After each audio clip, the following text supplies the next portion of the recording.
শুভ সকাল বন্ধুরা, হুমা হোম লাইফে নতুন একটা দিনে নতুন একটা ব্লগে তোমাদেরকে স্বাগত জানিয়ে আমি হুমা আসানসোলের ছোট্ট গ্রাম থেকে আজকের ব্লগটা আমি শুরু করছি। বারটি কিন্তু আজকে বুধবার, আজকেও কিন্তু মেয়ের পরীক্ষা আছে, তাই কাজের কিন্তু প্রচণ্ড তাড়া আছে। তাই সকালে একবার ছাদে এলাম সুন্দর রোদটা একটু গায়ে নিতে। আর ছোট ছোট গাঁদা গাছগুলো ছোট ছোট কড়ি হয়েছে সেটাই দেখছি। আর ছাদে না রোদে এলে মনে হয় না যে যাই নিচে যেয়ে কাজ করি। আর রোদটা খুব মিষ্টি লাগে। তো মেয়ে এখানে ঘুম থেকে উঠে পড়তে বসিয়ে দিয়েছি, ওই জন্য ওরকম করছে। তো ঘর দোরগুলো রাতেই তো ঝাড় দিয়ে রাখি, গুছিয়ে রাখি, সেটা তো বলেছি। তো সকালেও একবার ঝাড় দিয়ে নিলাম, তাড়াতাড়ি ঘরটা মুছে নিচ্ছি। দুটো রুম বারান্দা আছে, তো সমস্ত ঘরগুলো মুছে নিচ্ছি। তারপরে এখন তো শীত পড়ে গেছে, সোয়েটার পরা হচ্ছে, টুপি। তো ছোটো ছোটো দুটো মেয়ে, ওদের মানে অনেকগুলো জামা কাপড় থাকে, সেগুলো কিন্তু প্রত্যেক দিনকার, তো প্রত্যেক দিন বাসি কুচি কাচতে হবে। তো এই কাজগুলো আছে, ওই জন্য একটু সকালের দিকে ভিডিও করি না। তো আজকে ভাবলাম তোমাদের সাথে একটুখানি শেয়ার করি কাজ বাজগুলো। তো ঠাকুর ঘরটা মুছে নিচ্ছি, ওই রুমটাও দেখো আমি মুছে নিচ্ছি, বারান্দাটাও একবারই আমি মুছে নিচ্ছি। তো ঘর মুছা কমপ্লিট, তার মাঝেই তোমাদের দাদাভাই এলো। এবারে ফার্স্ট হাফের মেয়েগুলোকে নিয়ে যাবে। তো আসার পথে একটু টমেটো, ধনেপাতা আর বড় মাছ এনেছে। তো স্নান করার আগেই ভাবছি মাছটা নিচে নিয়ে যাই, ধুয়ে নিই। তারপরে দেখছি ডিবাতে নির্মাগুড়ি নেই, তো আমি সানলাইট নির্মাগুড়িটা ব্যবহার করি, খুব কিন্তু ভালো, একটু দিলে অনেকটা ফেনা হয়। তো ডিবাটা খালি হয়েছিল, ওই জন্য নির্মাগুড়িটা ঢেলে নিচ্ছি। উঠান, বাথরুম টাথরুম, ঘরটা মুছে এসে এগুলো কিন্তু সমস্ত কিছু আমি ধুয়ে নিচ্ছি। উঠানটাও ঝাড় দিয়ে দিয়েছি। উঠানটা এখন আর ধুচ্ছি না, কারণ এত আর টাইম নেই। আর রাতের বাসন তো আমি রাতেই ধুয়ে রাখি, তাও একবার ছাদে জল বুলিয়ে ধুয়ে নিলাম, উবুর করে দিয়েছি আর কি। আর এগুলো যেহেতু বাসি কাপড়ে ধোয়া হলো, মানে চা খাওয়া বাসন, তো এগুলো একটু উবুর দিয়ে রাখি, রোদে সুন্দর শুকিয়ে যাবে। আমি তো এই কাজগুলো করি, তোমরা তো জানো। আর আমার ভিডিওটা তোমাদের কেমন লাগছে বন্ধু, একটা কিন্তু কমেন্টে জানিও। যদি ভালো লেগে থাকে আমার ব্লগটা, তাহলে অবশ্যই কিন্তু চ্যানেলটা সাবস্ক্রাইব করে বন্ধু হয়ে পাশে থেকো।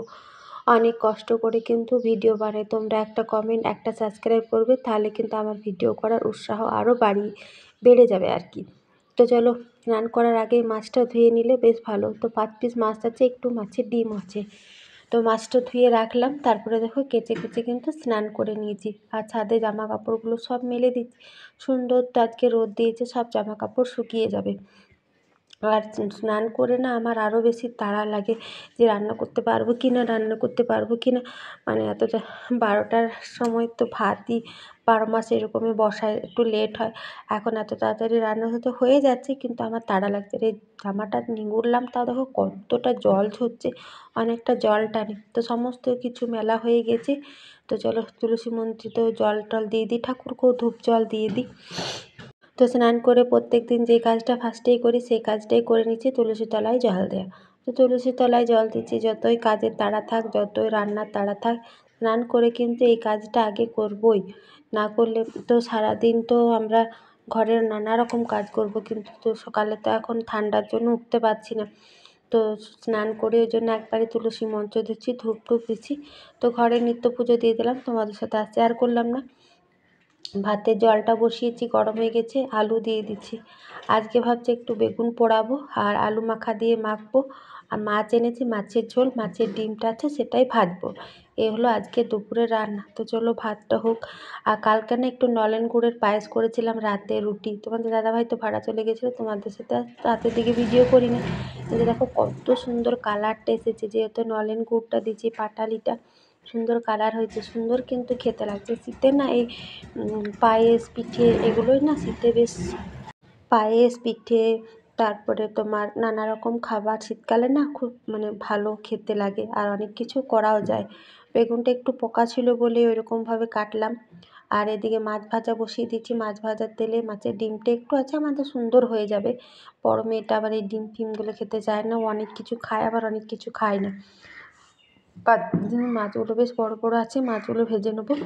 আর সব কিছু গুছিয়ে নিয়েছি, রান্নার সব কিছু গুছিয়ে নিলে টুক করে রান্নাটা হয়ে যাবে। আর হাবিজাবিতে কিছু রান্না করবো না, হাবিজাবি রান্না না করলেও আমার দেখো কত তাড়া লাগে।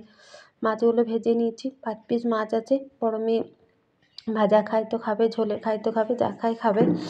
আর ধনেপাতা, টমেটো আর ওইগুলো কেটে নিয়ে তো দেখো মাছগুলো কিন্তু আমার ভাজা হয়ে গেলো। ওই তেলে বললাম না পাঁচটা বড়া হয়েছে, তো সুন্দর হয়ে যাবে। একটু বেসন দিলাম, পেঁয়াজ কুচি, লঙ্কা কুচি দিয়ে পাঁচটা সুন্দর বড়া হলো। আর মেয়ের যেহেতু টানা পরীক্ষা আছে 9 তারিখ পর্যন্ত, কারণ 9 তারিখ পর্যন্ত আমার এরকম সকাল দিকটা একটু তাড়াহুড়োর মধ্যেই যাবে। তাড়াহুড়োর মধ্যে গেলেও রান্নাও হয়ে যাচ্ছে তাড়াতাড়ি, আর সবারই তাড়াতাড়ি 1টার মধ্যে খাওয়া দাওয়া হয়ে যাচ্ছে। আমি তো স্নান টান করে এসে জলখাবারের টাইম পাচ্ছি না। তো একবারই যখন মেয়ে যাচ্ছে একটু বসে আমিও খাওয়া দাওয়া করে নিচ্ছি, মেয়েকেও, ছোটো মেয়েকেও খাইয়ে দিচ্ছি। তো তাড়াতাড়ি হয়ে যাচ্ছে আর কি। তো বেগুনটা পুড়িয়ে নিলাম। উনুনে বেগুন পোড়ালে বেশ ভালো হয়, গ্যাসে কিন্তু বেগুন পোড়ালে অতটা ভালো হয় না। তো দেখো 11টা, 11:30 মতো টাইম হলো, ছোটোটাও চলে এলো। আমি কিন্তু শিলেই বেটে নিলাম। ওইখানে শিলে একটু সরষা পোস্ত আর একটু জিরে দিলাম, আর এখানে একটা টমেটো বেটেছি, একটা পেঁয়াজ বেটেছি। মাছটাতে পেঁয়াজ দেবো কিন্তু আদা রসুন কিছু দেবো না। তেঁতুল থাকলে একটু হালকা টক টাইপের করতাম, তো তেঁতুল নেই। তেঁতুলই যখন এনে রাখি মেয়েগুলো খেয়ে নেয় তেঁতুল, তো তেঁতুল বাড়িতে এনে রাখা স্বাদ। তো চটপট করে করছি। এদিকে রান্না মোটামুটি আমার হয়ে এসছে, বেশিক্ষণ লাগবে না রান্না হতে। তো মাছের পরিমাণ মতন একটু চিনি, একটু হলুদ, একটু নুন আর সরষা পোস্ত আর একটু মতো জিরে দিয়েছি। আর বেশি কিন্তু মশলা দিইনি। টমেটোটা দিয়েছি একটা বড়, আর একটা বড় পেঁয়াজটা কিন্তু বেটে নিয়েছি, তাহলে কিন্তু মাছটা খেতে কিন্তু বেশ ভালো লাগে। আর পরিমাণ মতো একটু জল দিয়ে দেবো, কারণ ডাল করিনি। তো ধনেপাতা দিয়ে দেবো, ধনেপাতা দিয়ে দিয়েছি, মাছগুলো দিয়ে দিয়েছি। মাছগুলো দিয়ে 5 মিনিট ফুটিয়ে নিলে মোটামুটি আমার রান্না কিন্তু কমপ্লিট। আর ভাতটা 1 ফুট দিয়ে রাখি, তারপরে ভাতটা আরেকবার 1 ফুট দিয়ে মাঠটা ঝরতে দিয়ে দিয়েছি। এখানে কাঁচা পেঁয়াজ, কাঁচা লঙ্কা আর একটু ধনেপাতা দিয়ে এই শীতকালে বেগুন পোড়া আলু মাখা খেতে কিন্তু বেশ ভালো লাগে। তো এদিকে ধরো মনে করো আমি রান্নাটা আমার হয়ে গিয়েছে। এইদিকে আমি রান্না করছি, একদিকে বোতলে জল ভরছি।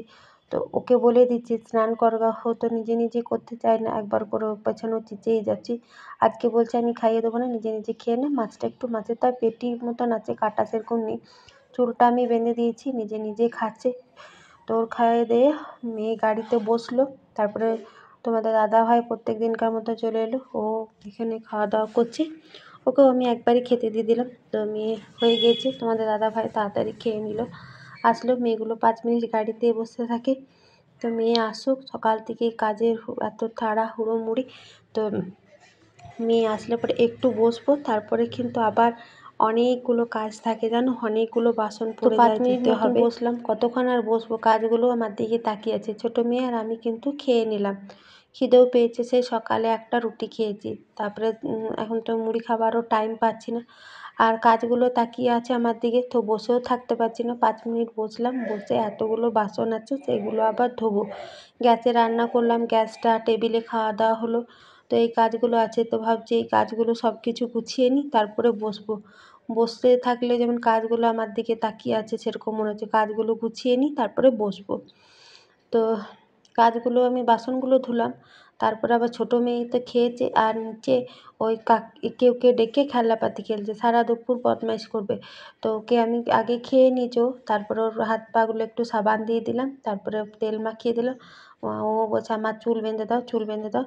তো ওকেও 2টো ঝুঁটি বেঁধে দিলাম। তারপর এখন বারান্দাগুলো মোছা হয়নি, গ্যাস ট্যাস মোছা হয়নি, ওকে ভাবছি আজকে আমি ঘুম পাড়িয়ে দেবো, কারণ ও খুব বদমাইশ করছে।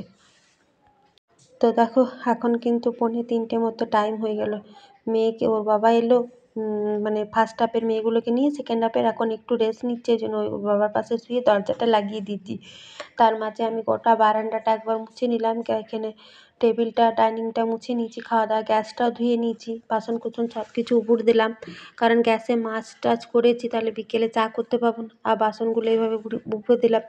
মাছ হয়েছে না, উপর দিয়ে শুকালে আষ্টি একটা গন্ধ ছাড়ে। তারপরেও দেখো কাজের আর শেষ নেই। জামা কাপড় যেহেতু এখন একটু সকাল সকালই কাচা হচ্ছে, আর ঠিকঠাক রোদ দিচ্ছে, শুকিয়ে গেছে। ভিডিওটা এখানেই শেষ করলাম বন্ধু।